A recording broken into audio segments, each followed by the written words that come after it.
Well, I'll tell you what, let's get started. Thank you so much for all of you taking time to join us tonight. We've got I think a great story to be told tonight. Our speaker has been with us in the past, but is very actively involved in a number of projects in Minnesota. And Bobby spent time as a organizer for the Land Stewardship Project years ago, and now is doing an awesome job with as the Minnesota State Director for Solar United Neighbors. And the program he's going to present is just to let everybody know that it is a program that is in partnership with MRES.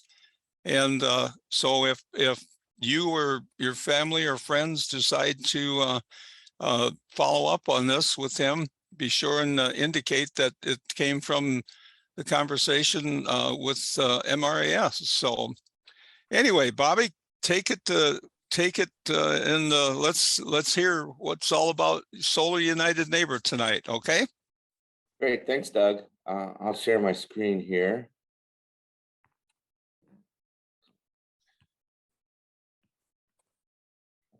Okay. Does that work? Perfect. All right, I'm trying to see if I can allow myself to also see your chat. Okay.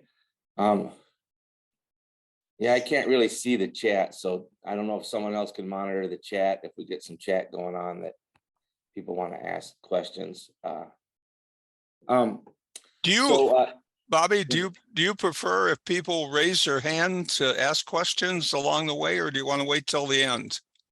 Well, I think people can just unmute themselves and jump right in. Okay, all if right. they either have questions, or I know we got some, you and others, Doug, that know a lot about solar. If there's a question, you know the answer to. But like Doug said, I'm Bobby King. I'm the state director for Minnesota Solar United Neighbors, and we help people go solar through solar co-ops, we call them. So tonight I'm going to give the basics of solar technology, the basics of solar economics, and then how the solar co-op works. But I'm going to start with just a little bit of background on Solar United Neighbors. And as we go forward, if you got a question, just unmute and speak up, or try the chat if that's what you prefer. Let's see. How do I make my slide go forward? We do our solar co-ops with partners. That's key to making them work. Partners like MRES really help get the word out and bring people into the solar co-ops. So MRES is a key partner. There's some others, MNIPL, Minnesota Interfaith Power and Light, Cook County Local Energy Project up north. One Roof Community Housing is out of Duluth. They help low-income people buy homes. And the City of Minneapolis Sustainability Division has been a promoter of the effort. So Solar United Neighbors is a national nonprofit. Just want to say that we're vendor neutral, and we'll go through this as we go more through the co-op process, but it's the members of the co-op that will pick out the solar installer that they want to work with. We don't have a preference. We do some research, provide people background, but and any solar installer can bid on getting the group's business. This is how we think of ourselves, kind of our mission. We help people go solar, join together, and fight for their energy rights. So we want to get more people solar, and then we want to engage those folks in figuring out what kind of policy do we need at the local and state and national level to make more solar possible in our country. And we've got a real emphasis, of course, on distributed solar. We've helped through our solar co-op 7,500 families go solar. That's 63 megawatts of solar. We've done a little like 512 solar co-ops around the country. We work in 11 states. Puerto Rico and Washington, DC. We have state-based programs. And here's what we've done in Minnesota. 202 people have gone solar. I think that's more like 210 now. People are starting to come online from last year's solar co-ops now at a pretty quick clip. And you can see we just use a little formula to extrapolate from that how much that means in terms of economic activity, jobs created, offsets of CO2. Then just a little bit about Solar United Neighbors. We started in 2007, and Anya Schoolman, she's the woman in the front of the picture on the left. She lives in the Mount Pleasant neighborhood of Washington, DC. Her son, Diego, standing to her left, saw an inconvenient truth, came back home and said, "Mom, we got to go solar." And they started looking into it, and it was confusing. We got different answers from the city, from the utility, from the electricians working on solar. And Anya's just kind of mindset is to bring people together, to be an organizer, to create community. So she got about 50 folks together from her neighborhood, and they spent 2 years kind of digging into it, figuring it all out. And I think 30 or so of them went solar. I can't remember the exact number, but that story started making the rounds, started making the news, and she started getting phone calls, and she ran it out of her living room for a while informally, then became a nonprofit, and eventually it became the national nonprofit that we are today. And this is just a little different way of looking at how we think about ourselves, kind of our theory of change. We want to help people go solar, join together, and fight for their energy rights, just to be able to go solar, to be able to go solar affordably. This would include low-income folks being able to go solar. Now, a lot of the fights or a lot of the policy that we seek to advance comes from our members. For example, we've been working for the last couple of years to pass a bill in Minnesota that would give HOA homeowners the right to go solar. A lot, likely most HOAs block their members from going solar just because of antiquated rules and ways of thinking about solar. So we've worked on that bill for the last couple of years, and we're hopeful next year we might be able to pass it. We've passed it in several other states. Then I just want to say a little bit about working for equity. You know, we recognize that our current energy system has disproportionately negatively impacted people of color while making it difficult for them to reap some of the benefits. And a lot of the incentives for solar are structured in a way that have an income bias and then therefore has a racial gap bias, like the tax credit. So we're mindful of trying not only to, as we develop a new energy system, not repeating those mistakes and thinking about how we actually can address them.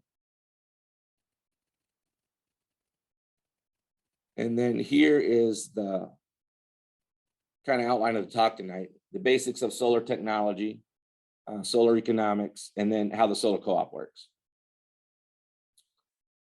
Solar technology. All right. So we're going to talk about PV solar that converts solar energy to electricity, and that's what the solar co-op is for. There's other types of solar, hot water and passive solar, and those are great and worth exploring in many cases, but we're talking about converting sun into electricity to offset your electric bill. And here's the components of a panel. It'll have a frame, glass, an encapsulant that will bond the glass to the solar cells, another layer of encapsulant, a back sheet, and then a junction box to connect the panels together. Then when you string the panels all together, that's called a solar array.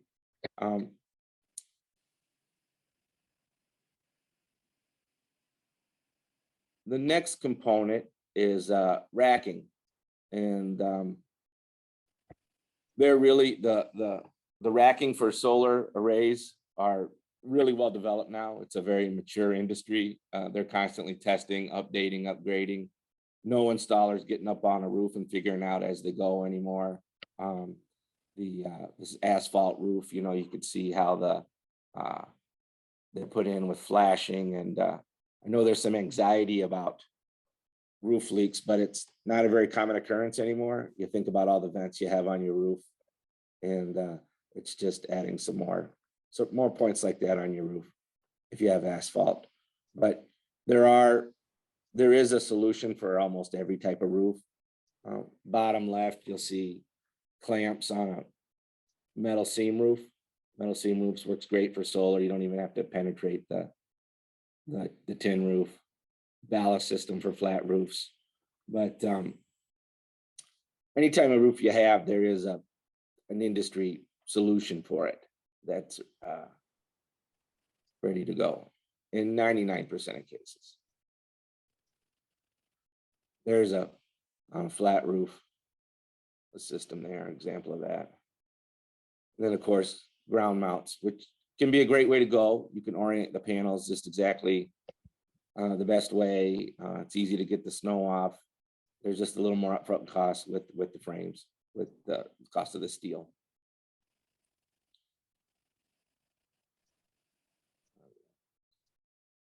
So the next component of the solar system is your inverter. The panel produces direct current, and your home uses alternating current. So the everything leads to an inverter, and there's two basic kind of inverters: a string inverter, which would be where all of the panels lead to this one large inverter, and micro inverters where every panel has their own small inverter. And there is kind of a combo mix, string inverter and DC optimizers. It's good to understand what these are. Your installers are gonna guide you in the right direction on what you should choose, but it's good to know what these are, and it helps you ask questions about them. This is probably a little more information than you need about string inverters, but you can see how they're wired together, and then they go to that one string inverter, the DC power, then the AC goes to the home. The downside of string inverters is that because of the way electricity works, which is in a lot of ways mysterious, if one panel is partly shaded, it reduces the production of all the other panels to that lower output that one panel is experiencing. So it's best for ground mounts that get strong, uninterrupted solar all day long. Then the micro inverters, there'll be one on each panel. Both the solar, the micro inverters and the string inverters through internet, through the web, will send information, an app on your phone about how they're working. So monitoring solar arrays is actually pretty straightforward, and some people really like paying close attention to it. Your installer will also be monitoring it and have a program that alerts them if there's a problem. So often the installer will know about a problem before you do.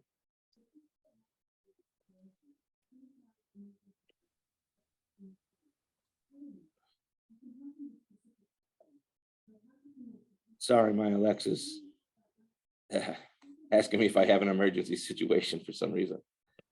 So how does this all connect to your house? Through the electrical panel. And most folks' panels have more than enough capacity to take on adding solar. And if you do need an upgrade, I'll cover this at the end a little bit. Well, some of the good news is that through the Inflation Reduction Act, there's some pretty generous incentives to upgrade your panel, which you could look at doing even if you don't need to do it, if you want to try to move to a smart panel. But if you do need it, an upgrade usually costs around $4,000.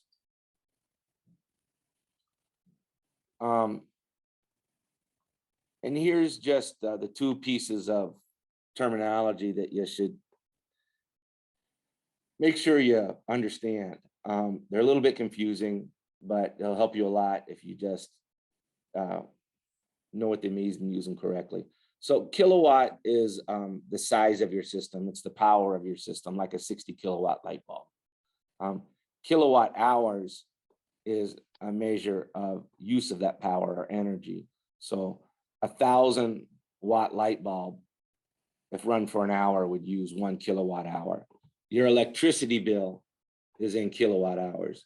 So when you get a proposal from a solar installer, they'll give you a system size, and then they'll give you an estimate of your annual kilowatt hour production.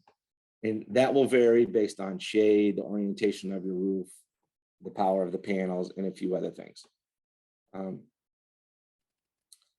Here's just a little a diagram done to scale. A solar panel is about the size of an American flag, a regular size flag, not the Perkins flag. And actually this says 350-watt panels. Panels, it's a little old graphic. Panels usually now are around 425, 450.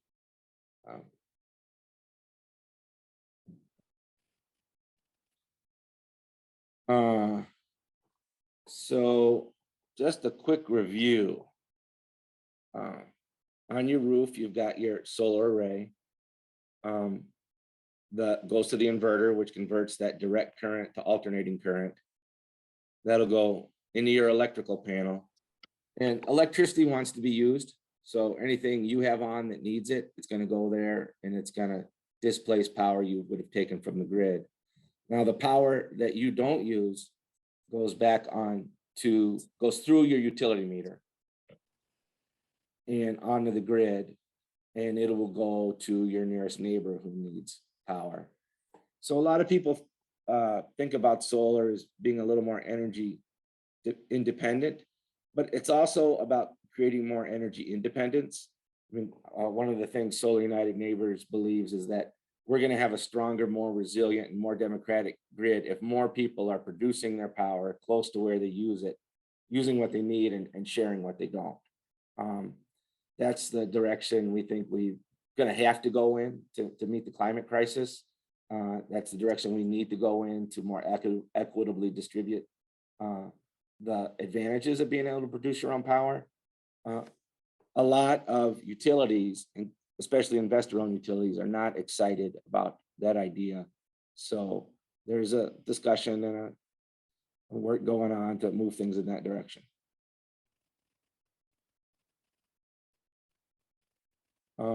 And this is just a little diagram showing how it's called net metering. So you've got a bidirectional meter. If the old meters where you had the circle, if you were producing more power than you were using, that circle would be running backwards. A few people still have those. I had a video of someone who sent me one. It's pretty cool, the analog world. You can better understand that it's actually doing what it's supposed to do. But your digital meters are bidirectional meters, and there'll be some rare cases where you don't have one in Excel and need to install one, or your utility will.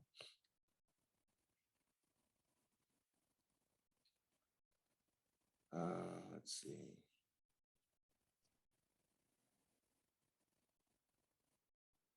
Yeah, this is just, sorry, I can't see the top of my screen.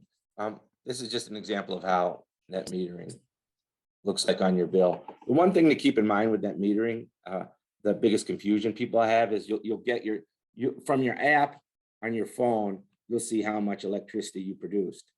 And then you'll see on your bill, let's say you produced 800 kilowatt hours. And then on your bill, you'll see that Excel received 300 kilowatt hours on the through the meter and is paying you for that. And people, well, what happened to that 500 kilowatt hours? Those are the kilowatt hours that you used. So you can, in some cases, there'll be a meter put up that monitors how much solar power you produce, but not always. So you'll have to look back at your previous bill about a year from now to compare to see that it's roughly right. We were, Minnesota was the first state to adopt net metering in 1989. Not every state has it, and it's really key to making solar work in our state, to make it so that the payback period happens within the lifetime of the system.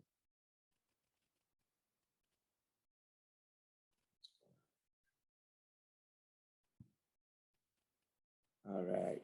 So what's a good roof for solar? South facing's best. West and east will work because panels are very efficient now. You do want little or no shading, especially between 9 a.m. and 3 p.m. where that's the bulk of your solar hours are going to be happening. And you want enough space. You want 200 square feet of space, probably to put up like a 4 kilowatt, 3 kilowatt system to make it worth your while. You also want to make sure your roof has enough life left in it. We recommend that you have 10 years of life in your roof to put solar on it. And we and that your roof will last as long as the payback period of the solar, for sure. So what happens when the power goes out? Your solar array shuts down. And the reason that happens is that lines people out working to repair the situation would be harmed if there was electricity being backfed into the grid. So if you want power when the power's out, you're going to need batteries. There are some inverters that will allow you, that will turn off the feed to the grid and allow you to use the solar you're producing when the sun is out. It's a little expensive. Most people find it's not worth it, but it is possible. Battery technology is advancing quickly. It's getting cheaper fast, but now it's relatively expensive. And I see people get it when they have frequent outages or have some equipment that they just think is essential to have running all the time, medical equipment, or they're working from home and have something they have to keep going no matter what. Then there's some folks that just think it's cool and they got the money and they do it. We do have a really good battery storage guide for homeowners you can find on our website. It goes pretty in depth. All the solar installers that will bid on the solar co-op will be familiar and be able to offer batteries. Then if you do a battery, what you're going to do is create a circuit in your house that battery powers. If you just tried to power everything with your battery, it would just go down too quickly. So there'll be a circuit that will run what you decide are the critical loads you want to keep going. Lights, an outlet, a cable modem. Depending on where you live, a small air conditioner might be necessary. Anything that produces heat, it's going to use a lot of power. So you wouldn't typically do a stove or a dryer. Electric water heater would be tough.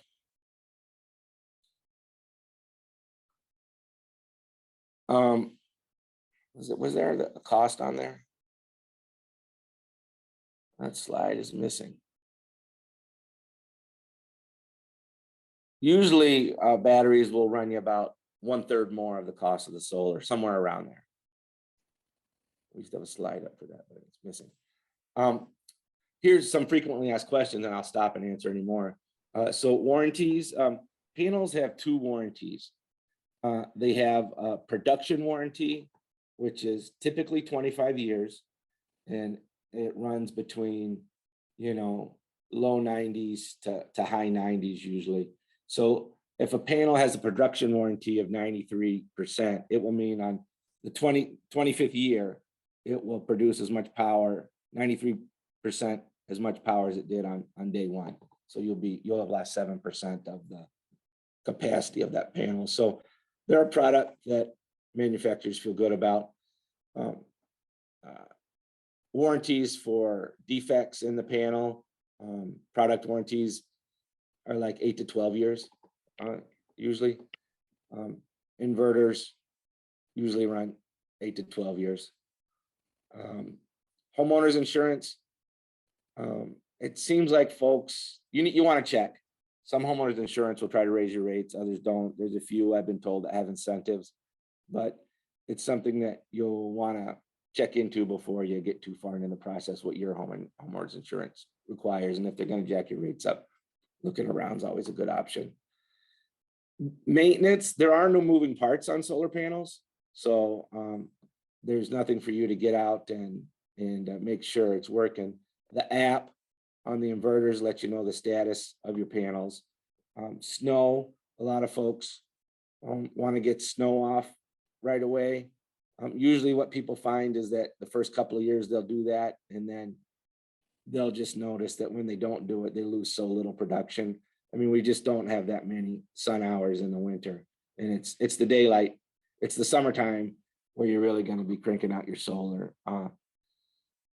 So usually getting the snow off is something people forego after a while.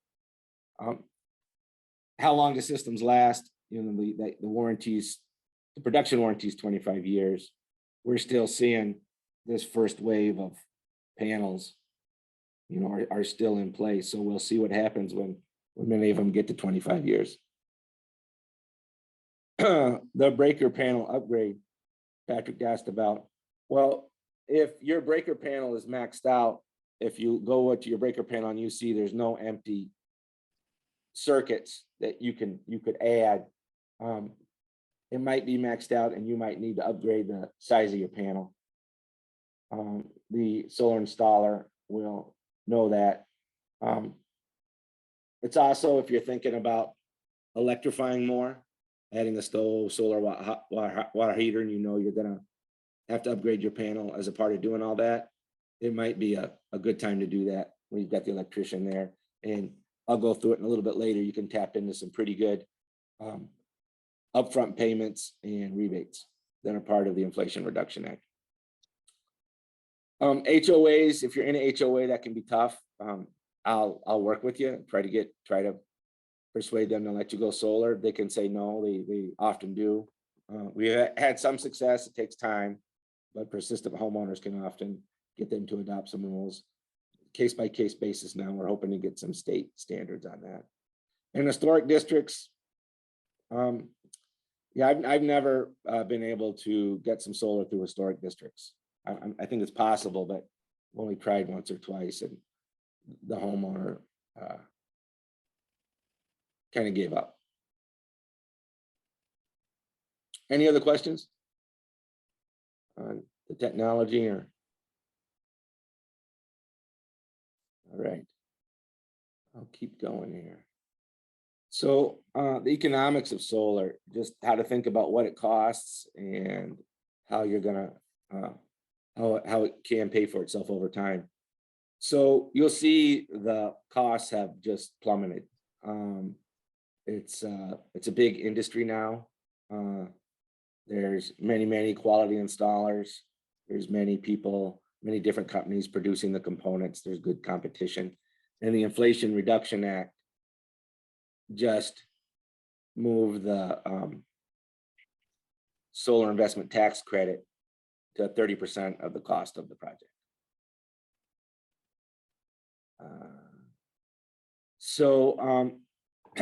This slide explains a little bit, it actually explains why the solar co-op works, the theory behind it. You can see the yellow is system components. The price for those has just dropped precipitously and the quality's gotten better as it's become something that's mass produced. Labor costs have gone down as people are better at doing it, and the equipment to install it has become more standardized and better to use. But what hasn't gone down is the soft cost of procuring customers. So what we'll offer solar installers through the group buying process through the solar co-op is, here's 150 customers that have been, we've looked at their roofs, solar's probably going to work for them, they've done some education. That's worth a lot to an installer. So that's where the reason they want to get competitive when they bid on the group's business.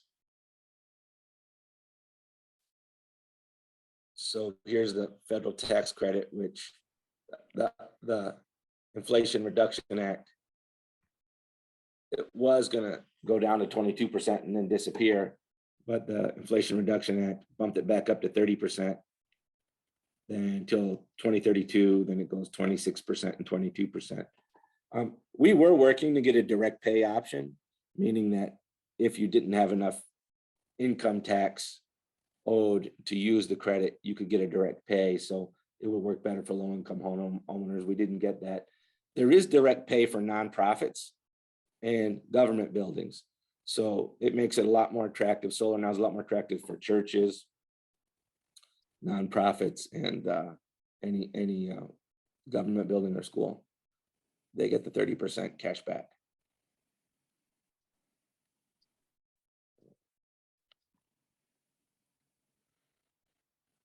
Here's just an example about how to think about the pricing and your payback period.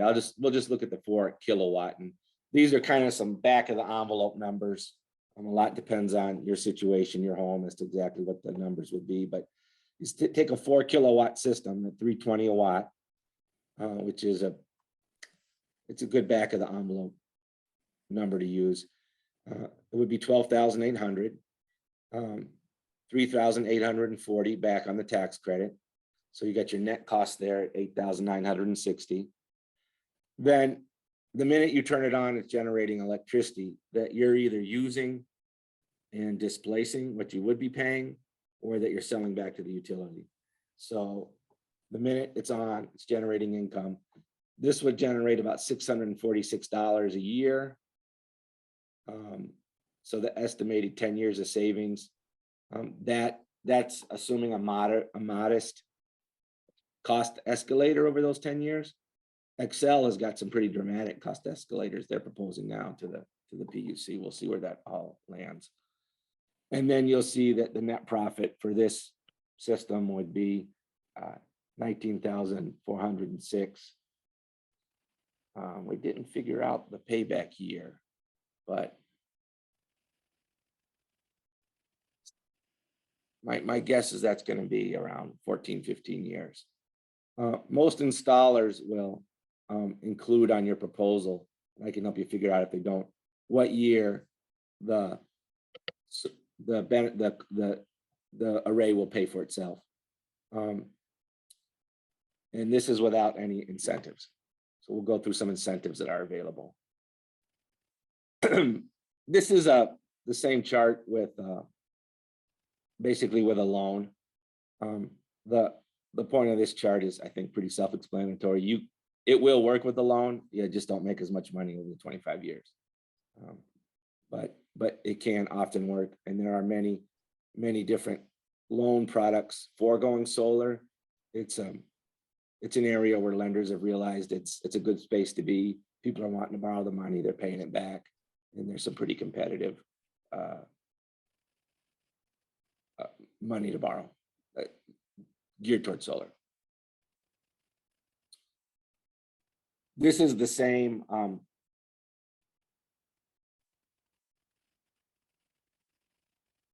example for Minnesota Power, if there's any. Is there anyone from the Duluth area on here? Their cost of electricity is lower there, but you could see kind of how the numbers work for Minnesota Power.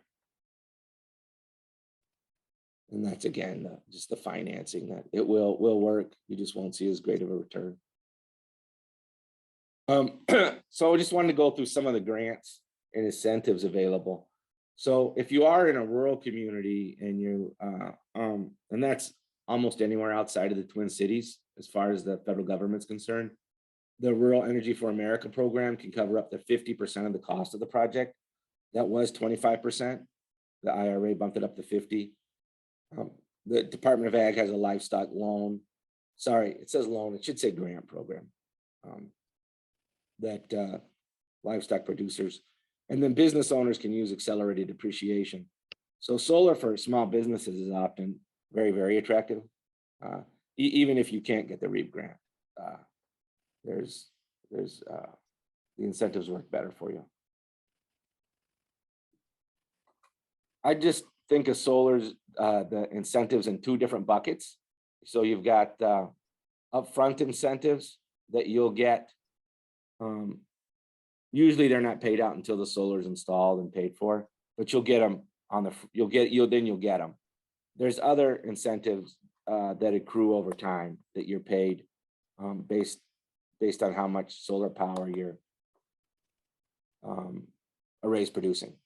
We'll just go over what's out there that I know of. So for Minnesota Power, they have a rebate program, and this is last year's numbers. They don't have new. They don't have the new numbers. They don't have the numbers they're going to use for this upcoming year on their website yet, but I happen to know what they are. So they're going to lower that maximum rebate to $5,000, but you'll see the amount of money in the pot, the 2023, 2024 is cut in half. So they'll cut the max rebate in half, and they'll give out roughly the same. They give out about 12, 15 of those. They're gone in a minute. So it's really effectively a lottery. You need to have your proposal from your installer. Your installer is going to submit it the minute applications are open, and it's going to be kind of luck of the draw who gets it. If you know you're going to go solar, it's worth trying to get. Many people, even if they don't get it, it still makes sense to go solar. And you'll see for a 4 kilowatt system in Duluth, it would be about $2,869 the way they figure their incentives. They give you 56 cents a kilowatt hour for your estimated first year of production. Then they have a low income solar grant program. And we've been able to work with One Roof Community Housing to help some of their homeowners get those funds, and another low income homeowner. If that applies to you, just when you join the solar co-op, mention that on your sign up, and that's kind of a case by case basis. We'll work with you and see what we can do. We've often be able to make things work. Then Xcel Energy has the solar rewards, this is they're in the process of changing this. It used to pay 4 cents a kilowatt hour. I think that's going to go down to 3 cents. But the way that works is that they put a separate meter on your house that monitors how much solar you produce. And for every kilowatt hour of solar you produce, they'll pay you an extra 3 cents above the retail net metering, which you are paid. That number used to be much higher. It's just gone down over the years. You can see at the 4 cents over here on the chart on the right, the solar rewards would pay about $250 a year for a 5 kilowatt system. So it's not nothing, but it is a usually not a deal breaker.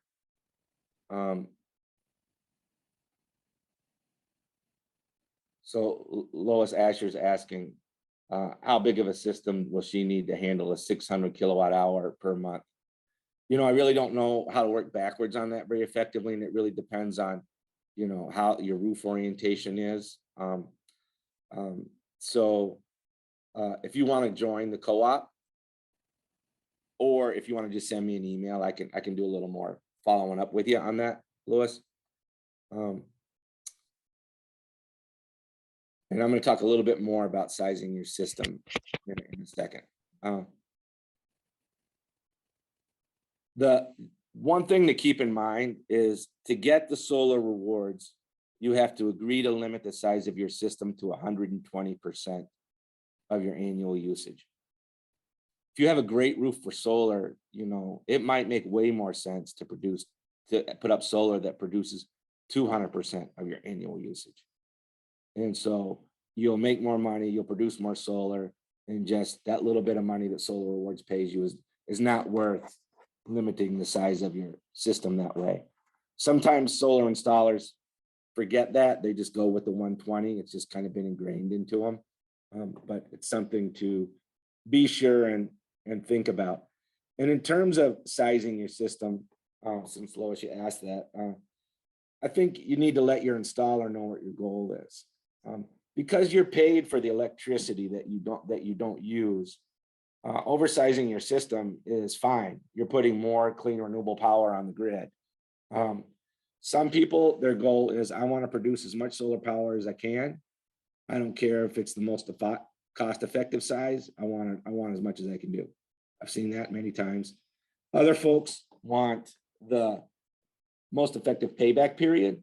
So they'll only want the solar where it's producing at its highest rate, you know. And then other folks say, you know, I want to do 100% of my usage. I don't really want to go above that. But your installer can model for all of that. It's just helpful to let them know how you're thinking about it.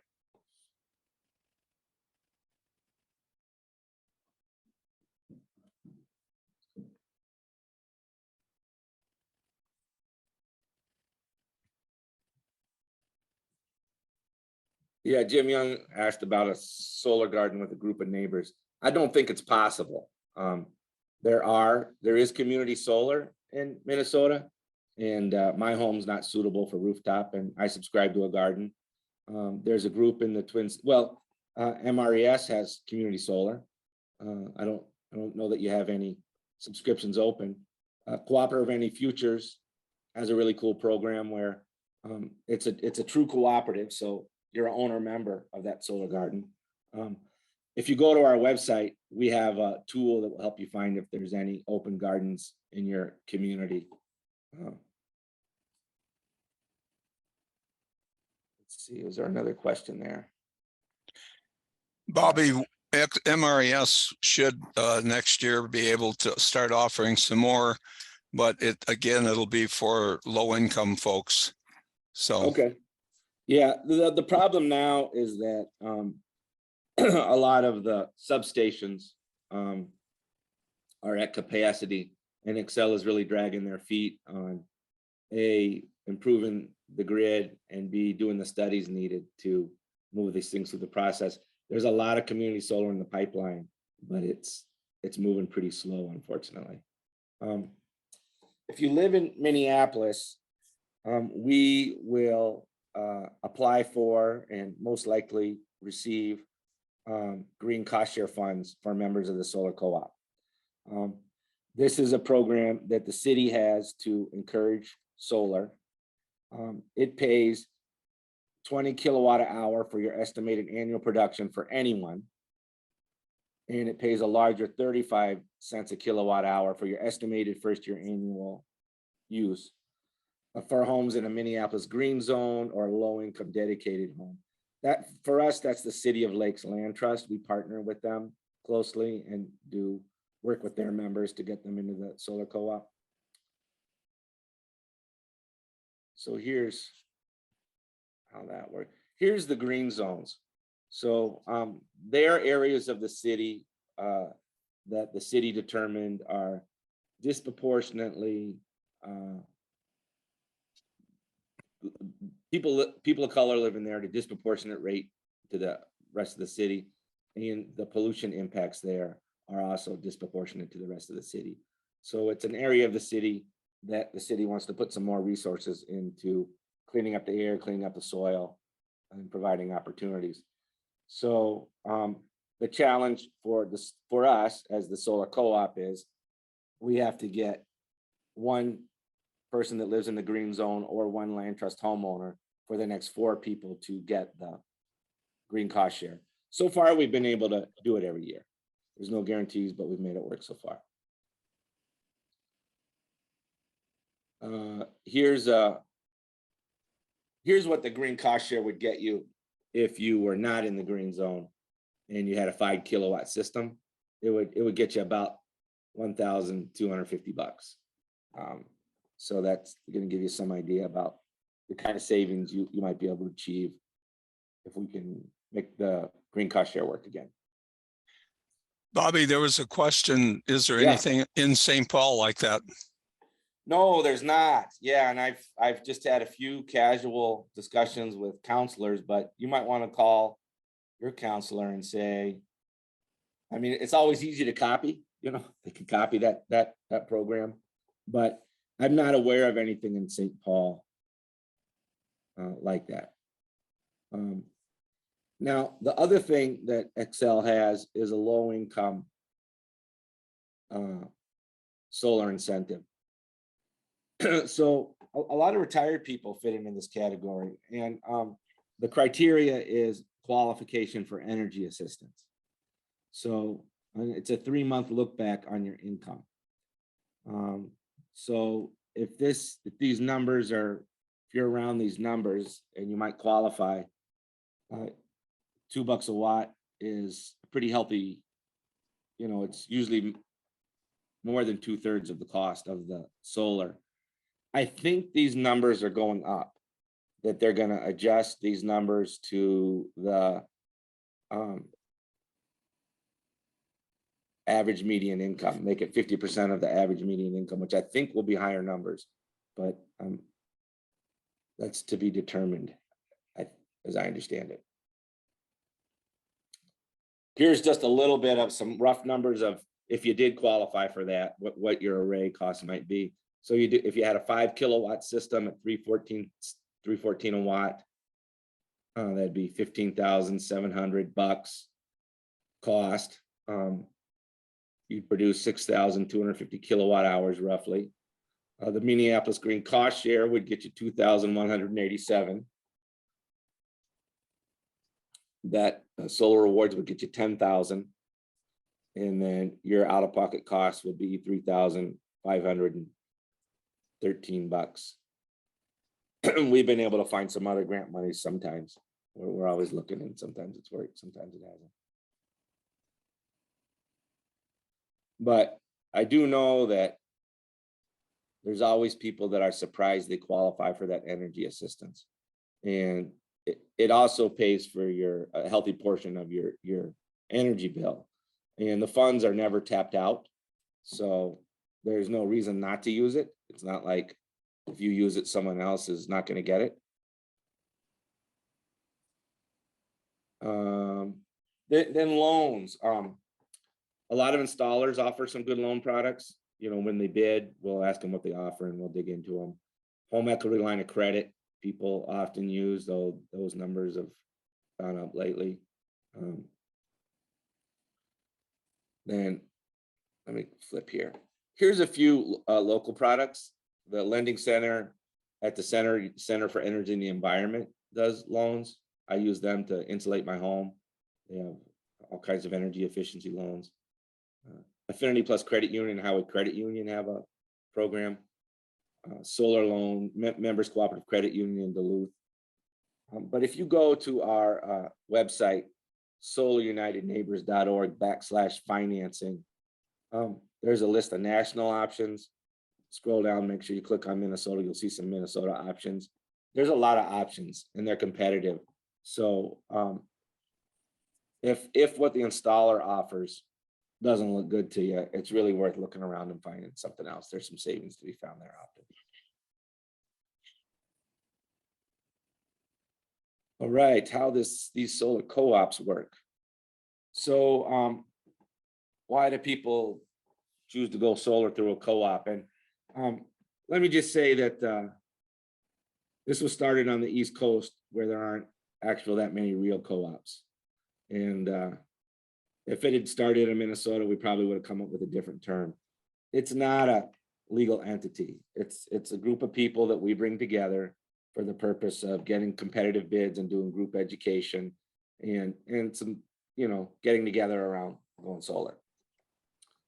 So people like the value, support throughout the process. I meet regularly with the installer, see how things are going once an installer's picked. And I'm happy to work with any co-op member as much as they want. That's a way to connect with other solar enthusiasts and to go solar as part of a movement.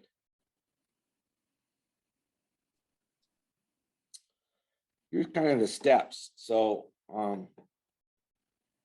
yeah, learn about the solar co-op at one of these info sessions. And thanks again to MRES for hosting this one and really handing out flyers and getting the word out at the state fair, at the Rhubarb Fest, everywhere. So if you are interested, you sign up online. You give us your name, your address, if you have your utility bill, that's helpful to have, not necessary, but helpful. You're gonna need it at some point though. Some information about your property. They're gonna ask you if you want to be part of the group that selects the installer. We're gonna ask you what's the most important criteria for you an installer. It takes about 10 minutes to do that. And that's free to join, and there's no obligation to go solar.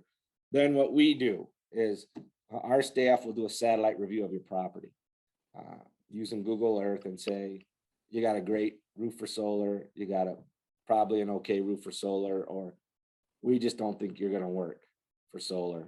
And then you wouldn't be in the solar co-op. If you do get that email back and you think it's wrong, I mean, one woman said, I don't care if it's not very efficient, I want it. So, okay, it's you're right. We'll put you in there with that note. Or a lot of times trees have been cut down that you know, are still showing up, and that type of stuff. We do get a lot of people into the solar co-op through people spreading the word, so talking about it, sharing it with neighbors on neighbors, Facebook, church groups. Excuse me. Then here's how we select the installer. So over doing this, you know, hundreds of times, we're constantly improving the request for proposals we put out to solar installers. And any installer can bid. I usually call around, make sure they saw that we have a co-op that's accepting bids, to try to make sure we get enough bids. And then Solar United Neighbors staff will review the bids, fact check them, check licenses, do some research into the Better Business Bureau, make sure they're contractors, make sure they have a contractor's license. You don't have to have one, some of them don't, and that type of stuff. So we'll put all the bids in a spreadsheet that allows you to look across them and compare them pretty easily. But we'll also give you all the raw information too. So the members that choose to be on the group that selects the installer get everything we get. Then me and another staff person who's a little more knowledgeable about solar, the nitty gritty, will convene a meeting of the selection committee, and we'll review it, and that selection committee will choose the installer. And, you know, of course, price is something people look at. Sometimes having a local installer is important.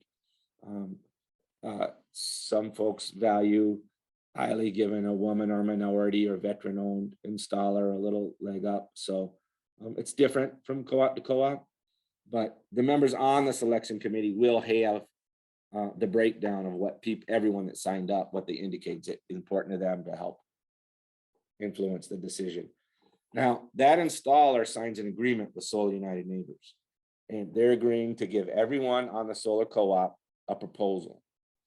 Your only obligation to get that proposal is to respond and get back to them. And I'll help if for some reason the process bogs down. So you'll be getting a proposal at the co-op price to look at. I encourage people to shoot it to me to let me take a look at it. I can often kind of find ways to get the price a little bit lower through, usually installers have a price break when you get to a certain size. And I can look at it and say, I think you could bump this up and it'll cost a little bit more overall, but you're going to need quite a few more watts. But I'm happy to do that if you want, but no one needs to. And then for everyone that goes solar, we get $600 from the installer, and that's built into the bid. It's not tacked onto the price that you pay. And MRES is a key partner with us, and we share $100 of that with them for folks that they sign up and end up going solar. So there'll be a sign up deadline. It's your last chance to join the co-op. There'll be an end date for when the price is available. And then you have an obligation if you sign the contract with the installer. So that's when you'll make a decision whether or not to spend some money or not spend the money. And then installs start to happen, and we did our first party a couple weeks ago, about a month, 6 weeks ago in Duluth. We weren't doing them during COVID. It took a while to get back into it, to do one in person. Any questions about how the solar co-op works?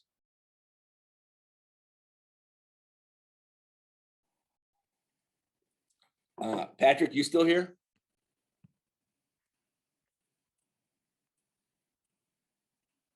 I see you here.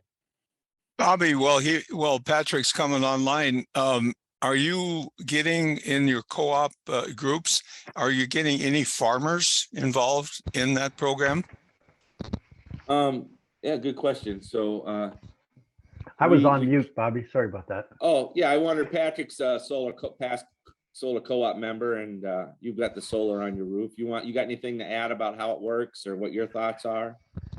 I wish they had the breaker panel upgrade program in effect, because one of the biggest drawbacks for people who live in older homes is having, kind of maxed out breaker panels.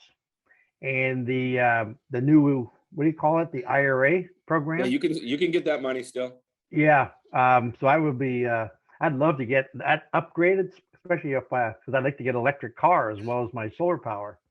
Okay, yeah, I don't know a ton about that, but I'm gonna say a little bit before we wrap up about what's available and how to But find I'm out. very happy. As you know, I was on one of the first groups that got it, Yeah, and I've been a happy little camper.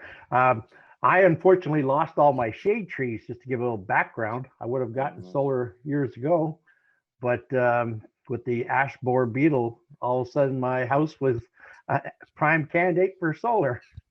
oh, yeah. And it was at one of these talkings, Bobby, when I heard you talk, and I go, what's that? So I'm really glad I emailed you and struck up this conversation. Yeah, thanks. Yeah, we're working on getting some farmers and rural business in the Duluth and Arrowhead solar co-op. We've had a few over the years, but I don't think that we've really kind of reached the potential there that we can. Now, Bobby, you have some co-ops going around the state. Do you still have that one out in Morris? No, so there's 2 solar co-ops open right now. It's the one in the Twin Cities area. And we kind of push the boundaries on what the Twin Cities area is. So if you don't live right in the larger metro area, if you live outside on the outskirts, we'll probably get you in. And then the Duluth and Arrowhead. And we can push the boundaries on that one too. So those 2 solar co-ops are open for new members right now. We'll have an installer selected for the Twin Cities co-op by the end of the year. We'll have an installer selected for the Duluth co-op early in January. So those installers will be selected in plenty of time for the people that want to really go for the incentives to queue up and have a good chance of getting them. And if you go to this website, Minnesota Renewables, if you go to the MRES website and click on Solar United Neighbors, the drop down, you'll get to this screen here, and then click on join up with your neighbors, and it'll take you to a page that has our open solar co-ops. And eventually you'll get to a page that looks like this. I don't know why IPL there. And you just click the join the co-op button. And you'll fill out a short questionnaire. And then when it'll ask you how you heard about it, just be sure and put in MRES. And then here's the Twin Cities area solar co-op, same thing. Just put in MRES if how you heard about it. That's actually, that fella doesn't live too far from me, and he's in a City of Lakes Community Land Trust home. Oh, So just a little bit about when you are going solar, you're going to have an electrician at your place, and it's a time to think about taking advantage of some of the upfront money and tax rebates that are part of the IRA for increasing your house's capacity to be electric. This is kind of my go-to organization on this, Rewiring America. Their main thing is download our guide and make a plan. You know, your gas appliances are going to be failing over the next, 6, 7, 8 years. Make a plan to go electric now. But the thing that if you do go solar, upgrading your electrical panel might be something you want to do. So you can see here that for a low income household, it covers 4,000 and up to 100%. And that this is going to be right off the bill. So the installer will hand you the bill with that $4,000 taken off the price. So you don't have to front that. Then the electrical panel, also the tax credit applies to that, the 30% tax credit. So if you get that run in, and the tax credit also applies to batteries.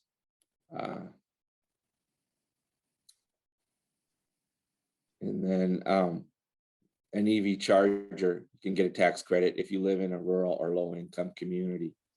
And so that's the presentation.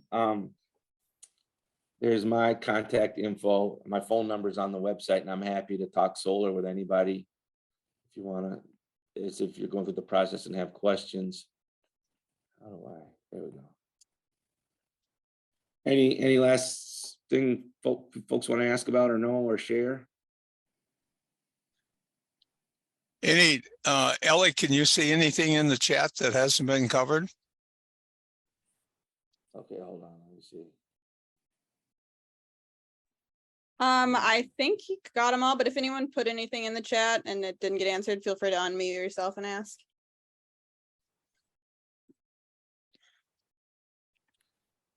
Yeah, Lois, did I kind of get to what you wanted? She's still here, Lois Asher? Yeah, no, I'm here. Can you hear me?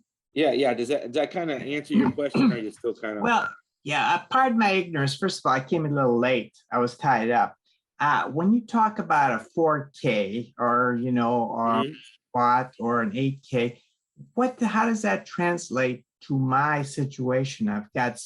I use 600 kilowatt hours per month. I mean, what does the 4K mean? I'm sorry, I don't understand that, Yeah, I'm not good at doing the math on my head of what a 4 kilowatt system would produce in terms of kilowatt hours, but I think thinking about it differently is worth it for you. I mean, you've got a roof, you're looking at rooftop. Yes. Yeah, that rooftop is going to be accommodate a certain amount of solar, and that's the amount of solar you're going to get. Yeah. And if it produces more than you use, you're going to get paid for it. So that's great. And if it produces less than you use, you'll be offsetting some of your bill, but not all of it. When you get a proposal, there will be an estimate of your annual production and what year your payback period will be. We require that the installer uses some installers will, you can play with the numbers and get that payback period down lower. If you assume a kind of unreasonably high cost escalator on the cost of electricity, we demand that moderate escalators be used and that the estimates be on the conservative side. But you'll get a proposal that will say your roof can produce this much solar a year. And this is how that relates to what you're paying and what you're using. Okay, thank you. Yeah.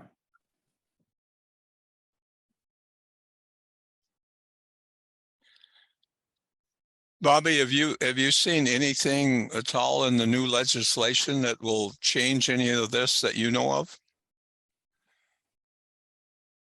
The IRA? Yeah. Well, you got the 30%, which is great. You've got a lot of incentives that can be used in conjunction with going solar, like the upfront payments for the panel and the tax credits. The challenge with solar lately has been that supply chains have just been hard to manage, and prices have been this year higher than they've been in the past just because of that. So hopefully we'll see that even out.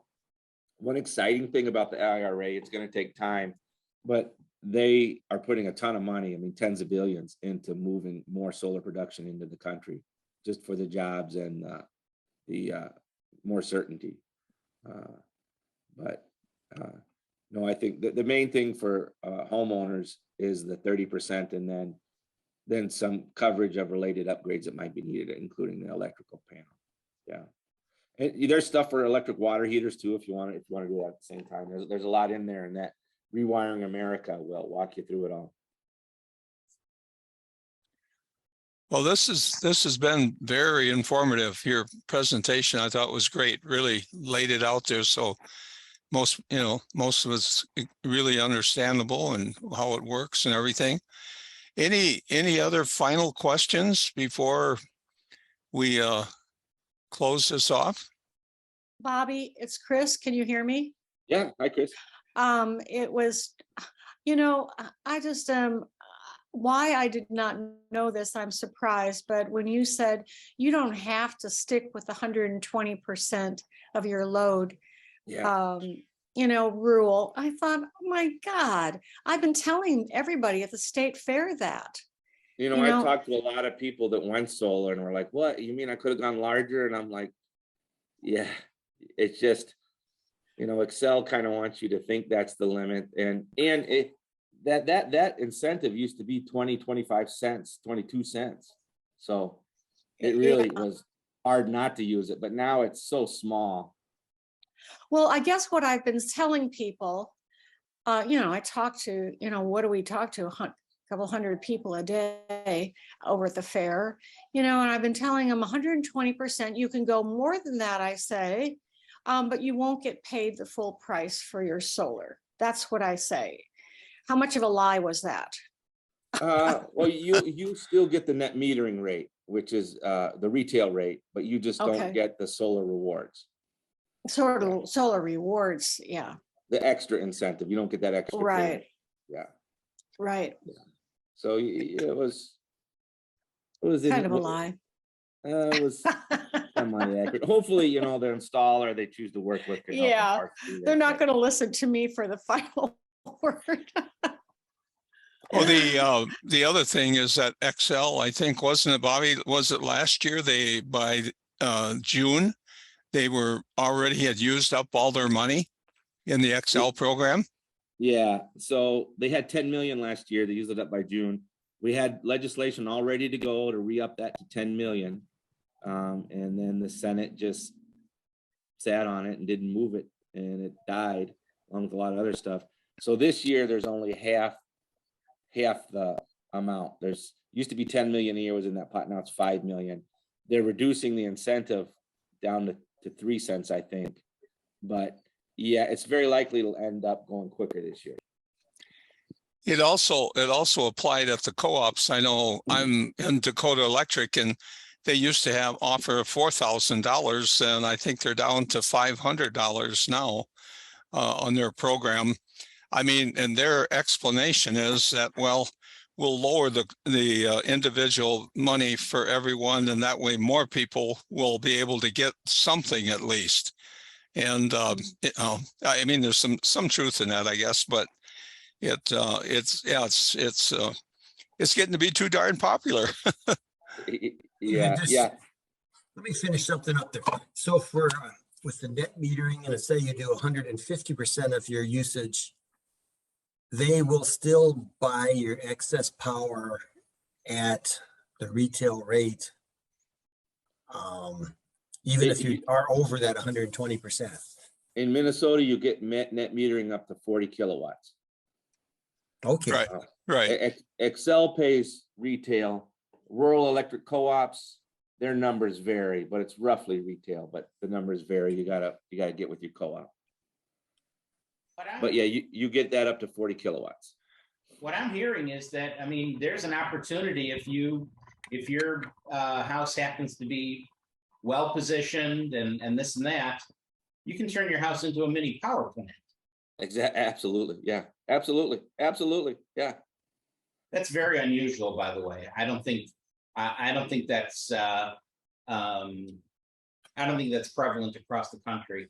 We just moved here from Illinois 2 years ago, and I can tell you that it doesn't work like that in Illinois. Oh, I heard at the meeting that Bobby and I were just at with Mencia that there's some chatter out there now with the co-ops at least, where they want to reduce the net metering down.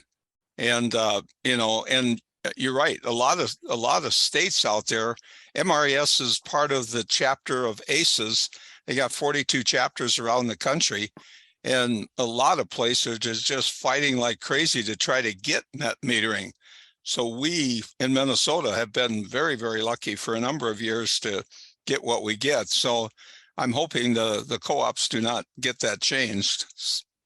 Yeah, exactly. I mean, it's a real benefit, and we got to anticipate organizations trying to take that away from us. So you got to get out ahead of it with your legislatures. Yeah, absolutely. Yeah. Good point. yeah, we have just a small plug for Mencia. The Minnesota Solar Energy Industry Association just had their meeting. We had 485 people at that meeting, and there is a major interest nationwide in what's going on in Minnesota. And I guess we're lucky to be in the position we're in with community solar gardens. And like Bobby said, I mean, we got over 400 of those. We got another, I hear 400 in the queue. And so the big challenge right now seems to be for XL to get enough substations and transmission lines to take care of everything. But supporting those kind of organizations and having a couple lawyers over at the Capitol keeping an eye on things for solar has been a major advantage for Mencia and the customers. All right. It's great. Well, anyway, again, thank you so much, Bobby. This is great. It's really good information. And good graphics, good graphics. Yeah, very clear and to the point. I really, we'll get the video put together, and our high-tech person, Ellie, will help us get it up and within probably 30 days, and we'll be able to share it with more people that way. So thank you thank you, everyone. And as most of you know, the MRES people, board members, will meet in about 3 minutes for the board meeting. So thank you again, everyone. And I think you'll really enjoy next month's meetings. I'm just wait for the email to come out and tell you who's going to be the exciting presenter next month. Thanks a lot. Talk to you again. Thank you. Thanks, Bobby.